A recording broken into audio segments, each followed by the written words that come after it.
Ang Chinook Heavy Lift Helicopter ng Amerika, posible na nga bang mabili ng Pilipinas? Ito nga po mga idol, ang planong ipalit ng Philippine Air Force para sa Heavy Lift Helicopter Acquisition Project.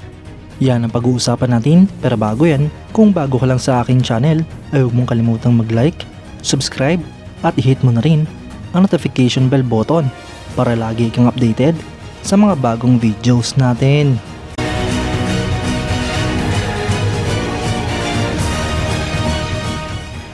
Dahil aprobado na nga po ng Senado ang pondo ng Department of National Defense sa taong 2025, ay marami nga pong proyekto ang inaasahang makakasama sa mga prioridad ng Department of National Defense at AFP. Kabilang na nga po dito mga idol ang Heavy Lift Helicopter Acquisition Project na matagal nang nade-delay. Usap-usapan pa nga rin po mga idol kung itutuloy nga ba ng Department of National Defense at Philippine Air Force ang pag-acquire sa Boeing CH-47 Chinook Heavy Lift Helicopter ng Amerika.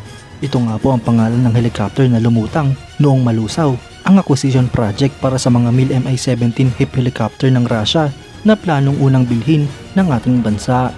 At dahil hindi na nga po matutuloy ang pagbili sa mga helicopter na gawa ng Russia, ay naghahanap nga po ng alternative ang Pilipinas.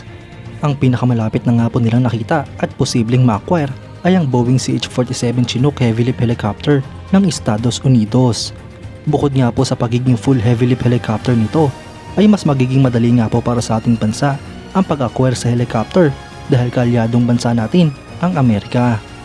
Ayon sa mga reports mga idol, ay kasama pa nga rin po sa mga planong bilhin ng Pilipinas ang heavy lift helicopter. Ngunit nagkakatalo na lamang kung kasama nga ba ito sa prioridad na unang bibilhin ng ating bansa. Bukod pa dyan, ay wala pa nga rin pong pinal na desisyon ang Department of National Defense kung anong klaseng heavy lift helicopter ang ating i-acquire. Ngunit sa kasalukuyan ay nangunguna nga po sa listahan ang Boeing CH-47 Chinook.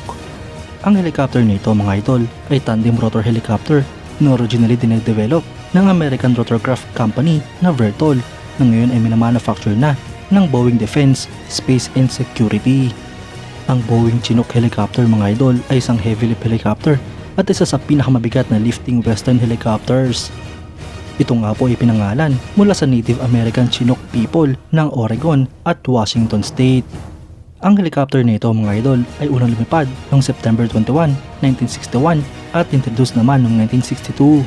Sinimulan niya po itong i-produce noong 1962 hanggang sa kasalukuyan at meron na nga pong mahigit sa 1,200 units ang mga nagawang ganito. Ang helicopter nito mga idol ay pinapalipad ng 3 crew, isang piloto, isang co-pilot, isang flight engineer o loadmaster. May capacity nga po ito hanggang sa 55 troops o hanggang sa 10,886 kilograms na payload. May haba nga po itong 30 meters, fuselage length na 16 meters, width na 3.78 meters at height na 5.77 meters. Ito nga rin po ay may empty weight na 11,148 kilograms at maximum takeoff weight na 22,680 kilograms. Habang ang power plant naman nga po nito ay dalawang Lycoming TP55 GA-714A turboshaft engines. Para naman sa performance ay meron nga po itong maximum speed na 310 km per hour, cruise speed na 300 km per hour, range na 400 nautical miles, combat range na 200 nautical miles, at service ceiling na 20,000 feet. Mga idol, maganda nga po para sa Philippine Air Force na magkaroon talaga ng heavy lift helicopter, lalo pat nagagamit nga po ito sa iba't ibang klaseng misyon. Alam naman nga po natin mga idol na talagang kulang na kulang sa mga air asset ang Philippine Air Force at karamihan nga po sa mga ginagamit nila ay mga pinaglumaan o matagal nang nagsiservisyo sa ating bansa. Kaya't dahil nga po nasa modernization program stage tayo, ay dapat na tayong mag-acquire ng mga moderno at maaasahang helicopters at pati na iba't ibang klaseng air assets. Kayo mga idol, anong masasabi nyo? Comment down below for your thoughts and opinions. At yan nga lang po ang pag-uusapan natin ngayon mga idol.